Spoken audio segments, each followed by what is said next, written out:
Welcome. Thank you for joining us today. We are absolutely thrilled to have Alex here with us.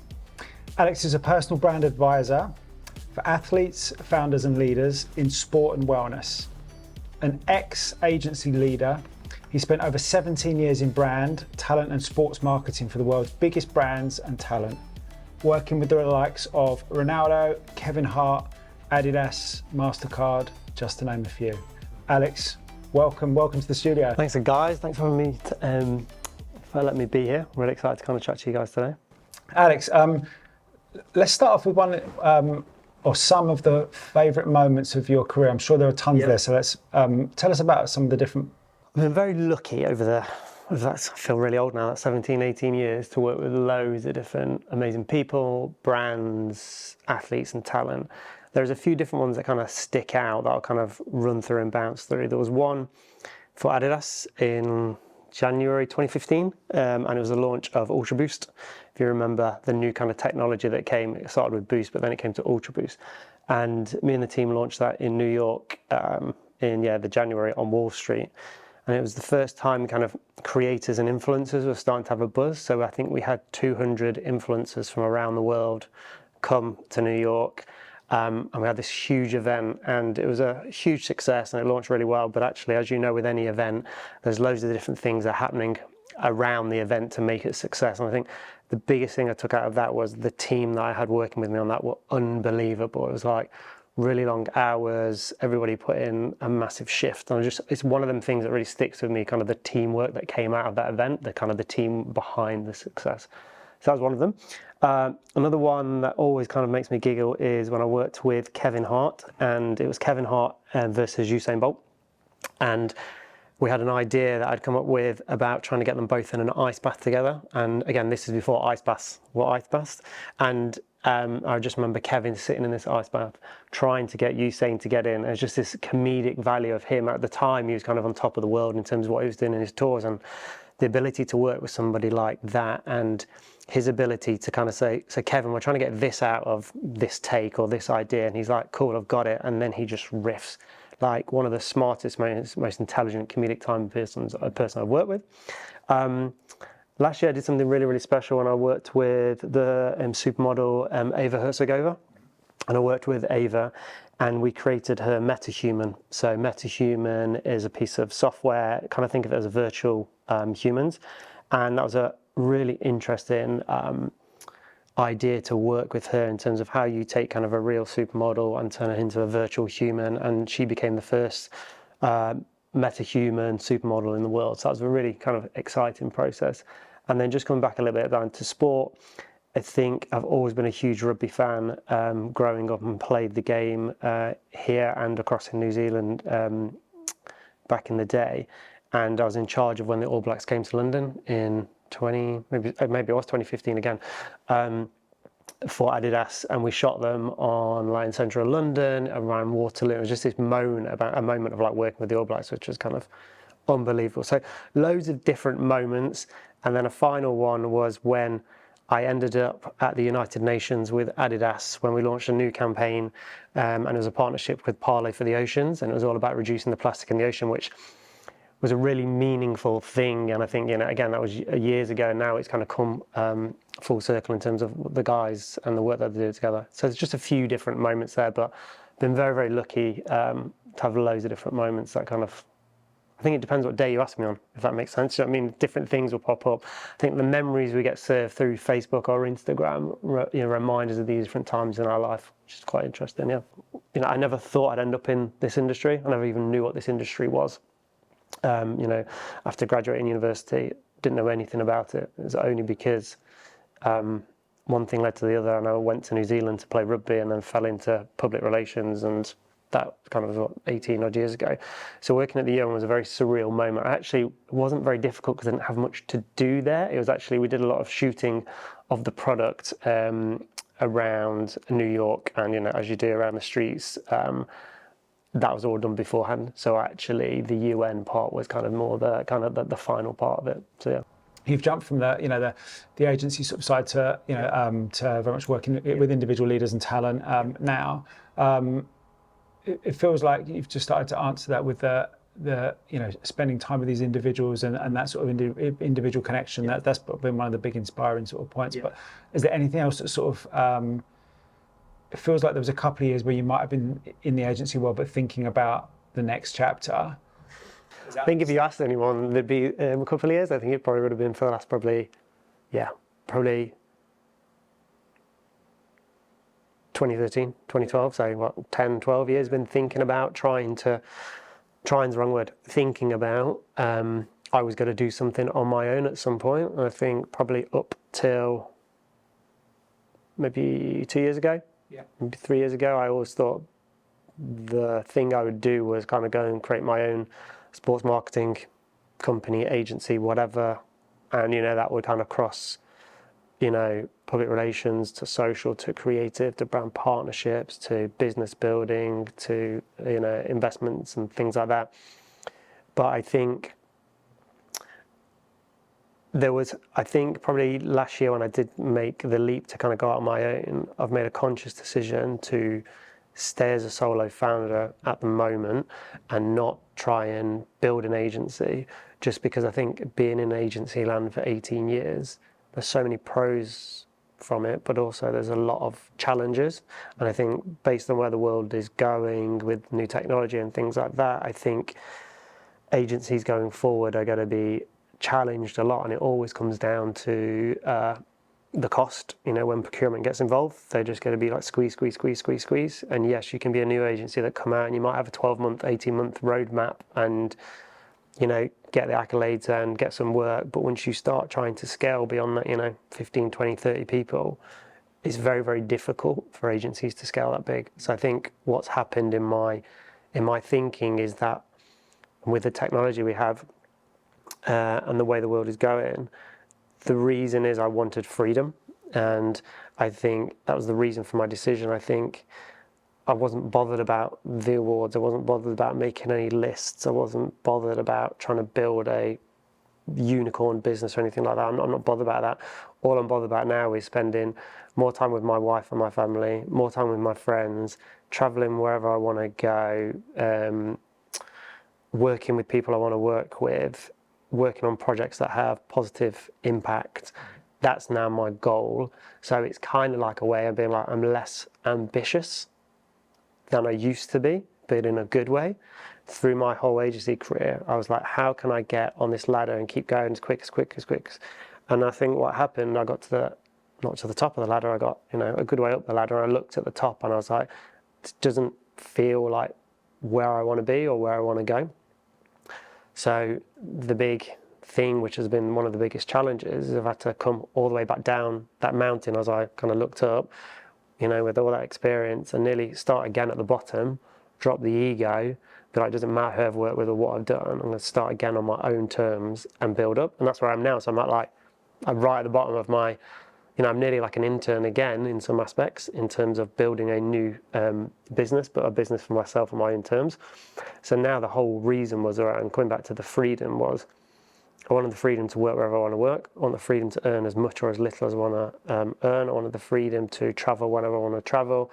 I wanted the freedom to be able to design the life that I want. And I think before I was probably copying others and their lives and what I thought was the path. And I think that's probably the big change that's happened in me in terms of being a little bit more focused on what I feel is the right thing to do. In terms of working for agencies is unbelievable. It's like the best experience of my life and all the things that come with it. But what happened to me was that I became addicted to work. And if you ask any people who worked with me in that period, that they would say the same thing. All I had was work. And then there was a moment, again, probably after a few busy years, I was on holiday, I was with a mate, and he had just gone back, and I had a few hours to myself. I remember sitting on a beach somewhere and writing a letter to myself on my phone, I think at the time. And the letter was, are you where you want to be? And I answered that very truthfully, and the answer was no. Like, it wasn't where I wanted to be in my career, wasn't where I wanted to be in my personal life, financial life, happiness. And I remember just being like, something's got to change. So I think that's probably one of the biggest challenges, and the things I noticed was that the realization I had to change, because my whole world was about this work and what I was doing. And if you would have asked me, if we would have gone out for a beer or a coffee or whatever, I'd be like, oh, so what are you up to? All I would have spoke about was work. Oh, I was in Jamaica with this person, I did this shoot, did this, and I didn't have anything to talk about. So I came back with that realization and I changed everything. And within 6 months, I had resigned from that job. I had started a new job. I'd signed up for the London Marathon. I'd started seeing people outside of work who weren't related to work, and just changed my whole life. So I think that letter then that I wrote to myself, like, saved me. Because at the time I wasn't happy, wasn't eating well, was drinking too much, mentally was all over the place, very, I suppose, lonely and things like that. But then, yeah, so that letter to myself, I think changed everything. And that was kind of the first time. I think it just came down to working too hard. That's it, yeah. No one's fault. Only fault was my fault. And it's not like anybody pushed me or anyone said that. That all comes down to you as an individual, in terms of, because I was so wanting to prove and push and try and be as good as I could be. That's, yeah. The process of sort of identity around that, I think, I don't know, it feels like, I can definitely relate to this, like when you're working so hard and you love something and there's all these sort of big highs and stuff, and it's very easy for this, our careers to become very all-encompassing, right?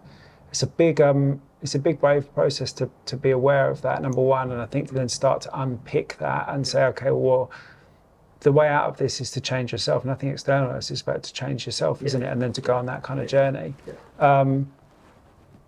From that letter to today, obviously a lot sort of changed, and it's like an organic process that's probably day on day, week on week kind of changing. What are some of the changes that have happened sort of internally for you, and to bring you to today from that letter? I'll come to that. There's one point you just touched on there about identity. So my first big challenge I felt was kind of that realization of, I'm working too hard and I've got nothing outside of work. So I changed a few things there, quit that job, did a few things, but then 5 years later, I was in a similar position again. I'd kind of changed a few things, but I'd come back to it. And this is when I realized that I just had to, so when I left Hill and Knowlton, I didn't quit.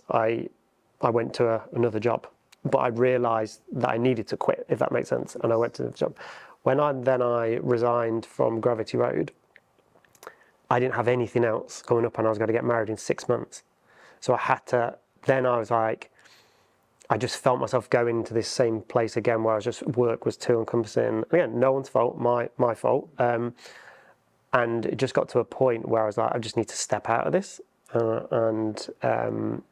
I resigned. I was getting married in 6 months, didn't have anything lined up. And I think what happened to me, and then 2-3 months after that, and it's still to a point, still, you know, you fight every now and then, is this identity crisis. When you've got an email address, or when you can say you're with this person, everybody will answer the phone, everybody will kind of accept your email. And my whole identity was tied to being this agency person, whatever agency it was, whatever client or brand it was. So I've had to really, in the last, whenever that was, 3 years, trying to find myself again, because my identity, right or wrong, was just, he does this and this is the type of person he is, and great, nothing too bad, but it's just like, it's too work focused. And I've had to really try and find my identity again. So to do that, I was just trying to find new things outside of work. You know, I've done loads in kind of like self-development, meditation. I never did any meditation, but probably been doing it for like 3 years now, on and off. I'm not religious. I'll try and do it every morning, but you know, I'm not going to say do it every morning, it'll change your life, but I've definitely used that visualization to help a lot more.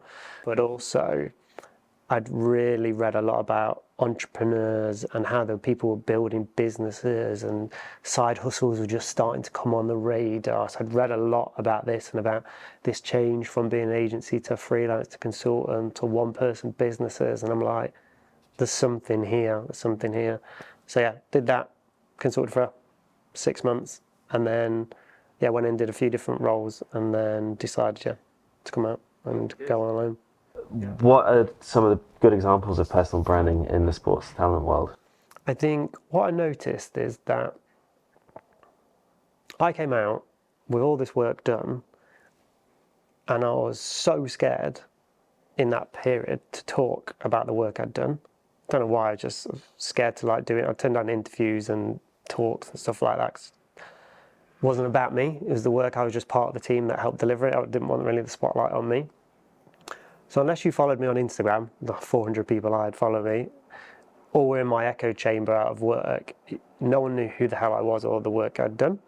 So when you start your own business, to then come out with no online presence, and when you're trying to grow an audience yourself, it's very, very difficult when you're starting from zero. So that's one of the big things I noticed personally. Then from working with all these different people, who a lot of the people either had influence or were growing influence, I started to realize all the opportunities these people were unlocking, whether it was the top of the world or just different people coming through in more in emerging ways. It was like the opportunities, if you talk and share your story and people know you for something, there's then possibilities, and possibilities lead to different doors that open in that you don't know about. So I started to pull that in terms of, I was like, what is this thing? And then I was working with a few founders, helping them from a business advisory point of view. And one of the things I noticed was that they themselves didn't really have any presence, and the company was a new company, didn't really have any presence themselves. So I said, let's create this roadmap about, we're going to focus on you two, and you two are going to talk about your stories and see how we can build this.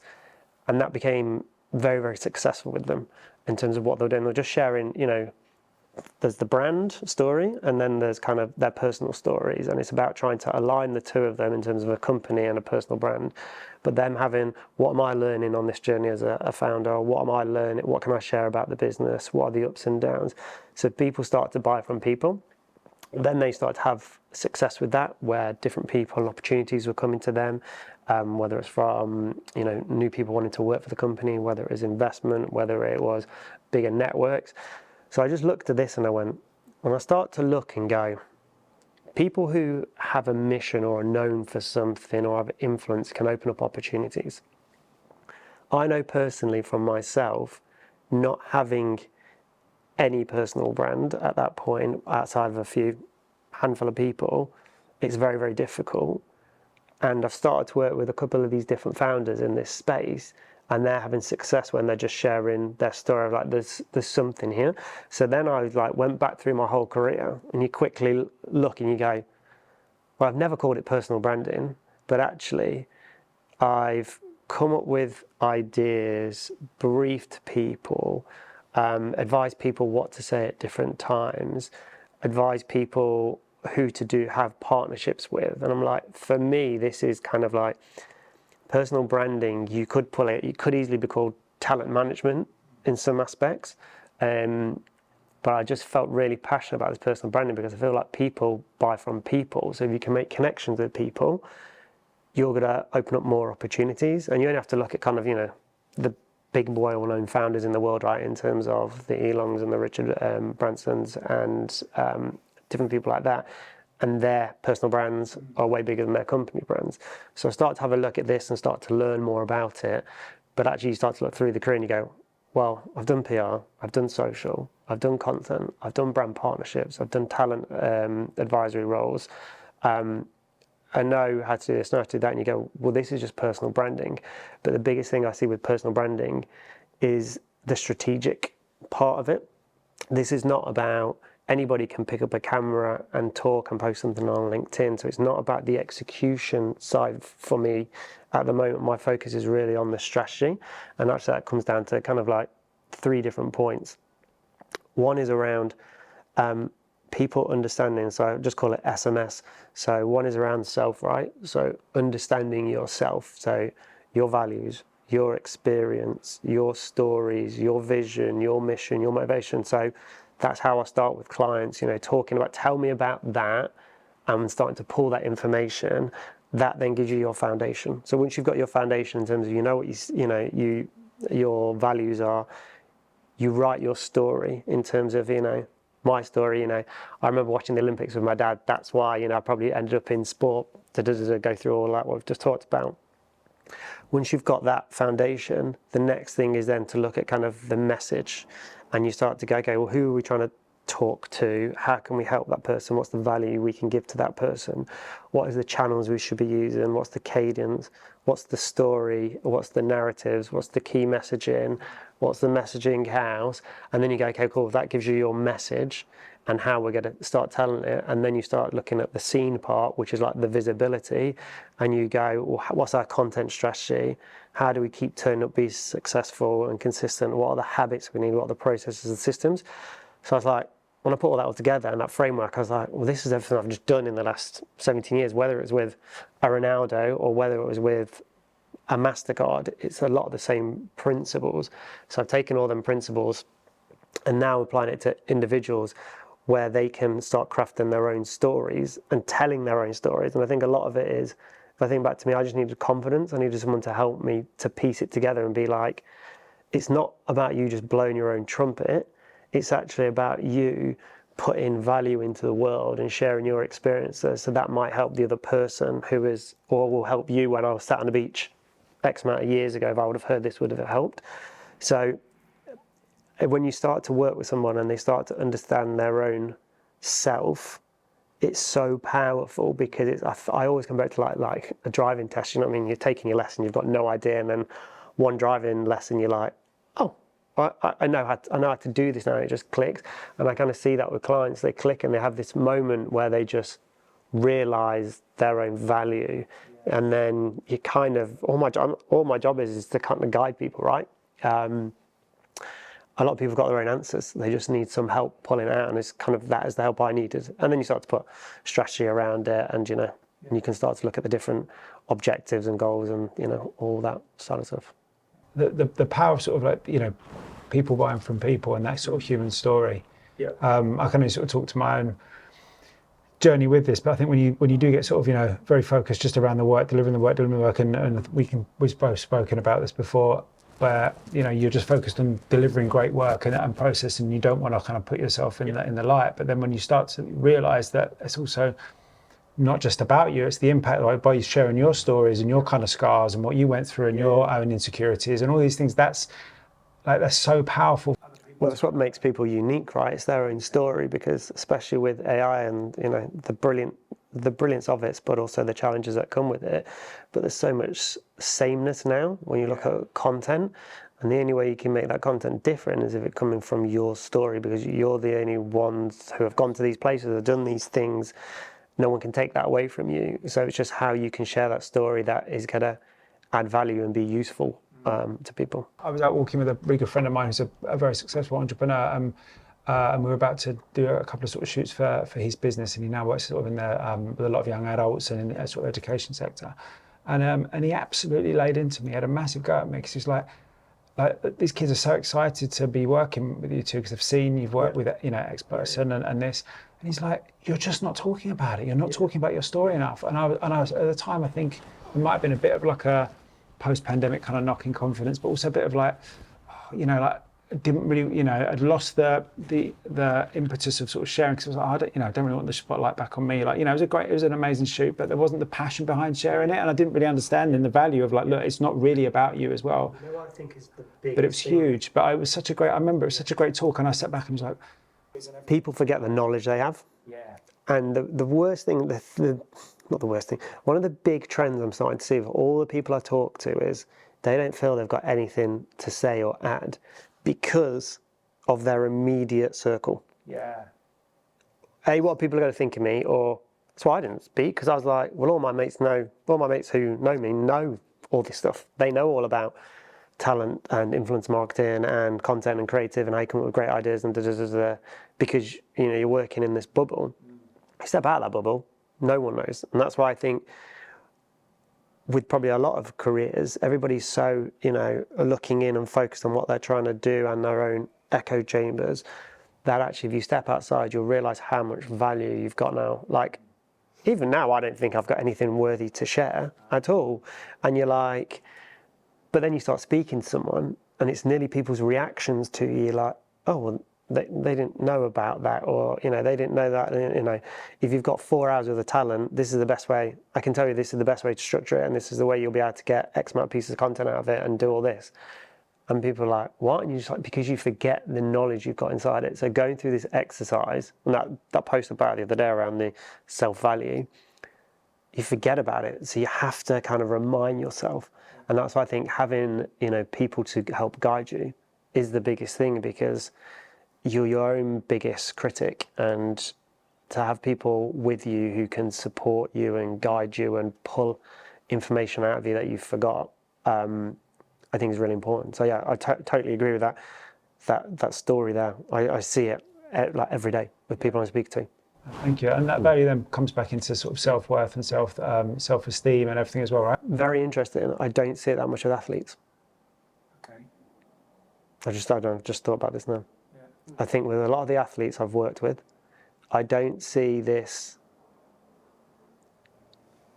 I'm not sure if I've got any value to share. They just don't. I don't think that even they think like that. Yeah. Pick it out. Alex, one of the things you mentioned earlier was the power of habits and good and bad habits. Yep. And really, especially over an elongated period of time, that drags you consistently up or down. Yeah. Up or down, Yeah. Tell us a bit more about the good and bad habits that you've maybe seen. Yeah, I think the ability to start every day with a plan, I think, is a really, really good habit. And not that has to be the first 30 minutes you have to do this, and if you don't do it in the first 30 minutes, your day's ruined. I think it's just like, what is your plan for the day? So to be clear on what you're trying to achieve. And I think coming from, when in agency world, everything is moving so quickly and at such ferocious pace, and every day is so different, and that's what makes it amazing. But I think there was probably a lack of habits in that space that I kind of experienced. And actually, since coming out on working for myself, but then also reading more and more about successful people, a lot of it seems to be like the consistency, the habits, the processes and systems they have. So, the old, build it once, sell it twice type mentality. I think you can apply that to kind of, personal development as well, in terms of whether you're trying to grow your personal brand in terms of like, okay, so I've got a plan for this week and I need to do X, Y, and Z. So you've got a plan and build around it. There's kind of like, from a habits point of view, there's two, let's call them two systems I have. System's a very loose word. But I have a morning ritual that I try and stick to. Some days I'll miss it, some days I won't. And it kind of involves meditation, visualization, positive affirmations, and a bit of journaling. And that can take anything from 15 minutes to 28 minutes, 29 minutes, something like that. And I try and do it every morning if I can. There's some mornings I won't, and it's not the end of the world. It just helps me a little bit get ready for the day. And then there's another one I've started to implement over the last 6 months called, you just try and package ideas up, don't you? I've called it momentum mapping, and I kind of do it every Friday afternoon.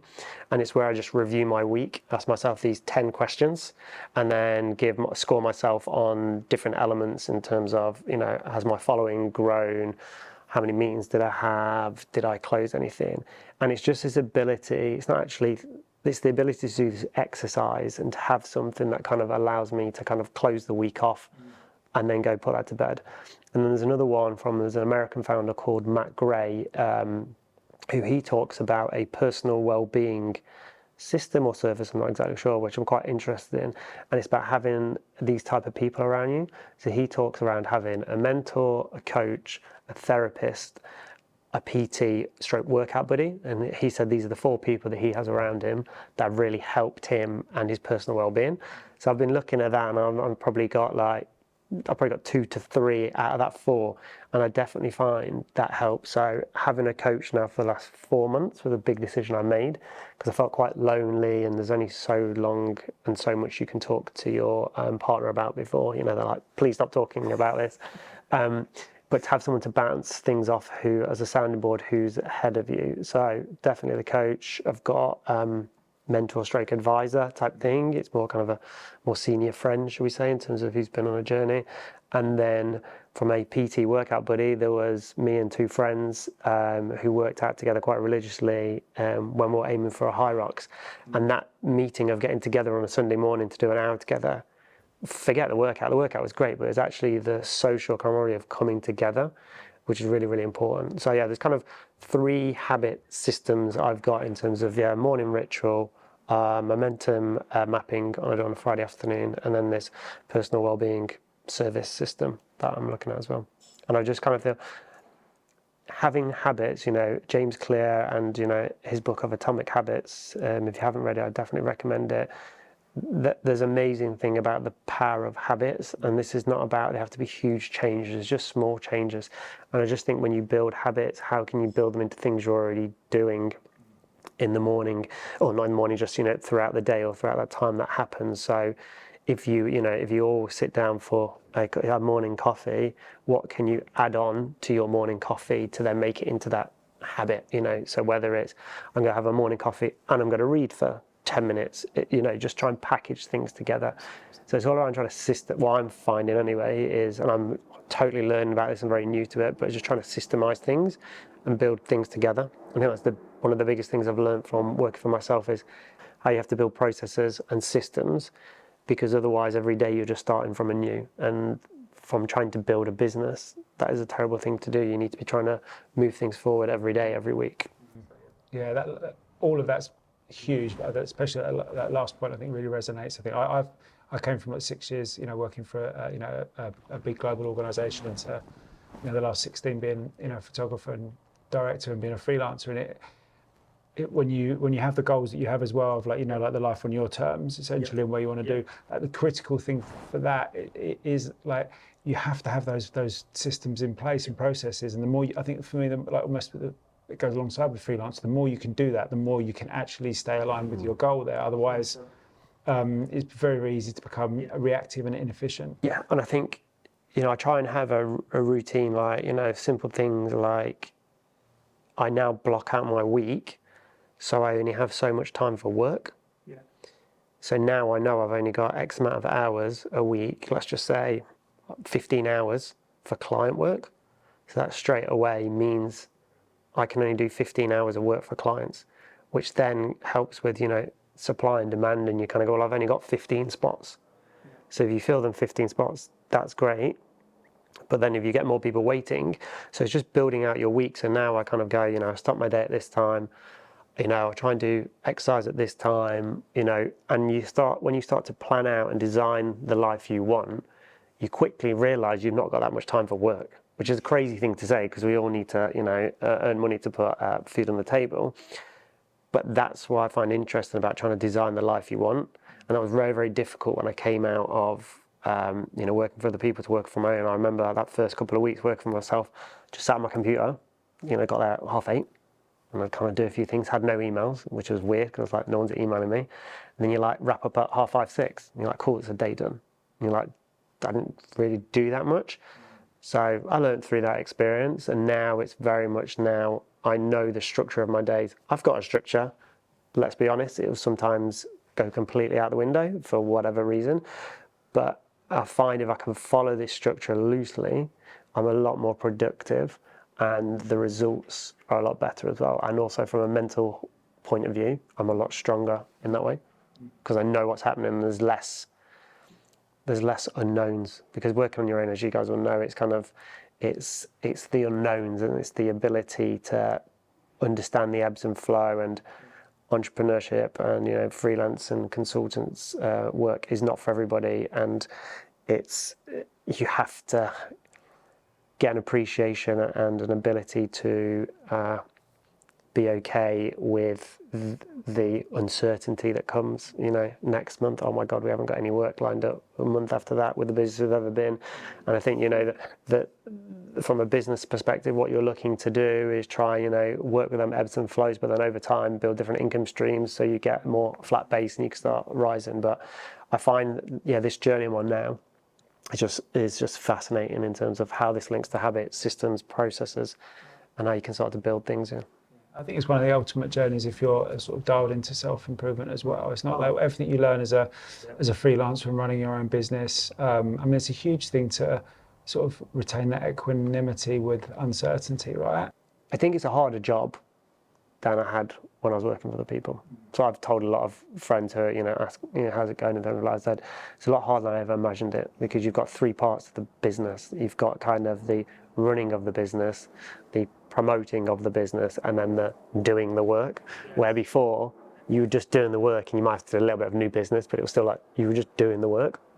So I think now to add on them two other bits. So again, it's this point we'll talk about earlier. One of the biggest things I've learned, I keep learning, is appreciating moments in my life that happened to me, and realizing that before they happened, I didn't know anything about them. So whether it was working for yourself, I had loads of friends who worked for themselves, but I didn't really obviously know the ins and outs, didn't really appreciate it. But then when you start working for yourself, you're like, oh my God, this is crazy. It's like, before we got married, been to loads of different weddings, but you don't realize until you're there organizing it, the stress and the ins and outs of it. So I just feel I'm starting to learn to be a lot more open to other people's experiences now that I'm learning more with all the new experiences I'm going through as well. Does that kind of make sense in that? How do you guys find that in terms of, like when you haven't done something, you have maybe a mindset towards that thing, or then people and you're like, why are they moaning? It's quite easy, or, this is quite easy. And then you get into it, you're like, oh my God, now I realise why they talked like that. So I suppose it's just, everyone comes from different walks of life and has different journeys and different experiences, and we can't all appreciate everyone's experience. But I think what I'm trying to do now is be more open and understand and be like more knowledgeable that I don't know, where before I was maybe a little bit blind to it. What's happened relatively often, especially when we're trying new things like this show, is a prime example, is it seems like you intrinsically know a lot, but it hasn't been put in a formula, or it hasn't been explained to you. And when you actually do seek out the advice and you're speaking to somebody who's ahead of you in that journey, they will break it down into a set structure, and you're just looking at it and going, oh, I knew that. The big thing is, it's kind of like we don't do enough self-work on ourselves, self-development, but we're easy enough, and I'm a great example of this. I'm brilliant at helping and telling other people how they can develop. Not great at myself. I'm trying to work on that, but it's a lot harder, right? Because, and that's why I think to bring people on the journey with you is huge, because you have to have unbelievable discipline to be able to do that work yourself completely alone. And I think you're better together than you are alone. Alex, thank you so much. Yeah, thank you, mate. That was amazing. Loved it. Thanks, guys. That's all right. More than welcome.